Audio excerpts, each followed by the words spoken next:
Yeah, so I was very fortunate to study guys who could really draw. And I picked up a lot of Bernie Wrightson's tricks. The way he would do a shadow under a nose and stuff like that. And that stuff worked fine for a little while, and then I realized, I don't know what that means. That weird little triangular shadow. What's that supposed to be? So eventually I had to learn how to draw a nose. And then go, oh, that's what that triangle means. Unfortunately, it's always one of those things, comics, people want to get in comics. One of those things nobody ever wants to hear is, you just kind of have to learn how to draw this stuff. Because John Byrne used to say, what they want to hear is, you get up in the morning and put your left foot in the bucket, and then you'll be able to do it. Unfortunately, I've never found that to be the case. Not that I tried, and you're free to try it at home, but no, I think it's usually more than that. And again, I can't emphasize strong enough being influenced by different people, looking at different people. One of the sad things I see, it shows, is guys at 17 years old who have decided, here's my style. Dude, you haven't figured out how to draw yet. And so your style is largely based on saying, I never want to learn how to draw that. So therefore, my style doesn't have that. Or my style solves that this way. And I can draw feet. And I've drawn feet before. But stylistically, my style doesn't usually allow for feet to be drawn. And there's a real reason for that. If you look at the kind of painters that I'm really into, one of the things that makes those figures really strong is you root the figure to the ground with shadow. The biggest nightmare for me in comics, one thing I could never do, was draw a guy's feet and have him standing on the floor. He always looked like he was floating, so he had a shadow. But the idea of drawing a guy's feet, the shadows springing out of it, never really worked for me. So little by little you go, well, the guy's leg is a shadow, especially the leg is back, that's a shadow. And then, that grows into this shadow, and it really roots this guy to the ground. Now, if he's jumping through the air, either you got to put him on a boulder, which, is pretty weak, or you draw his feet. So I have drawn his feet. There's actually a Wolverine comic I did a few years ago, 20 years ago. But it was also Wolverine takes his boot off and uses a lighter to burn the ropes that are tying him. So I figured I had to do that. Took a lot of Polaroids of my own feet, and I don't think I ever have to draw feet because I proved that I actually could. There seems to be a flow in the lines and the relationship to each other. Is that unconscious? No, probably not. Well, yeah, you're right. It is probably unconscious. You mean like this kind of stuff that I'm doing right now? Yeah, just how lines are at an angle to each other and how it creates this flow. Yeah, well, I'm not just scrubbing around. I mean, it is a little bit like a painter thing. I'm kind of I think because these background shapes, as you'll see, when blacks go in, are going one way. There's a whole kind of a lean to this picture. I also, being right-handed, I always tend to draw from bottom left to upper right.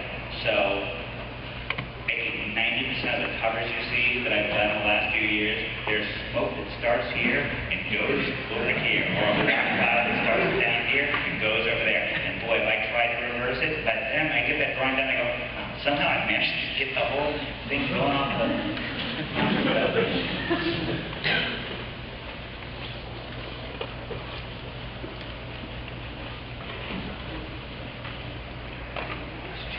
You have a question?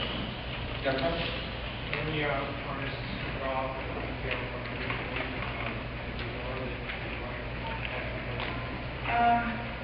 yeah, I mean, there's all kinds of different approaches to it. I mean, I just did this book with Richard Corlin last year, and he doesn't draw like me. He's more detailed than I am.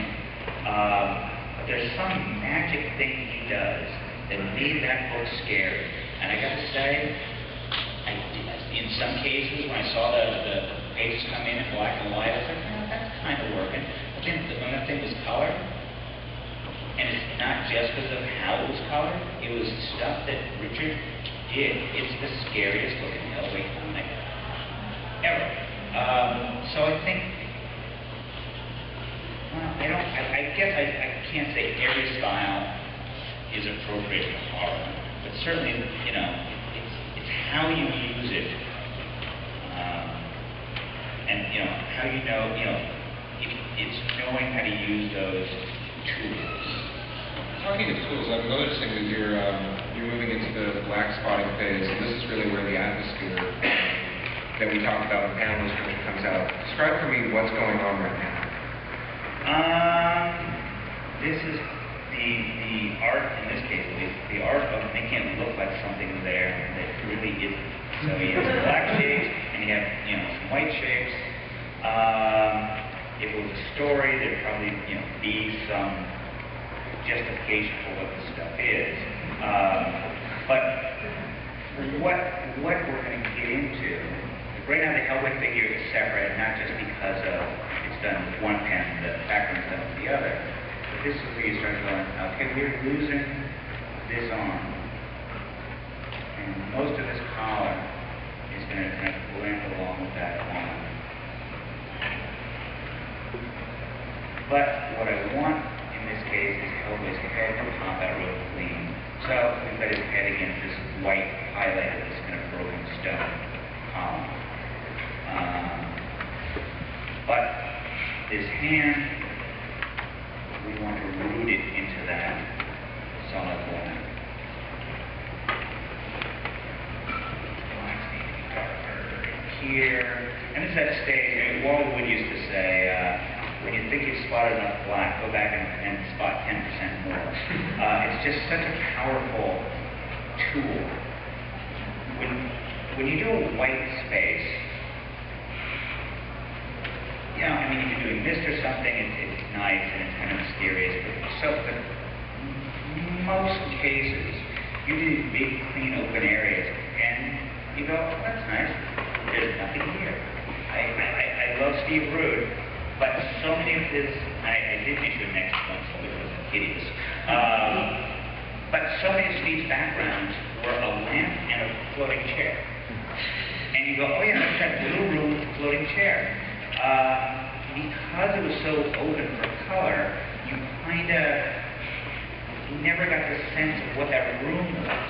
But if you do a room with as few details as Steve did, and you spot black in that room, and you throw a couple of things that look like shadows, you know, zigzagging through that room, and highlight a couple of things that you don't even know what they are, sticking out of that shadow, then you go, oh, this is a cool room. I don't really know what's in it, but there must be something in that corner, there must be something in this corner, and that, I think, is super important. Do you have a number?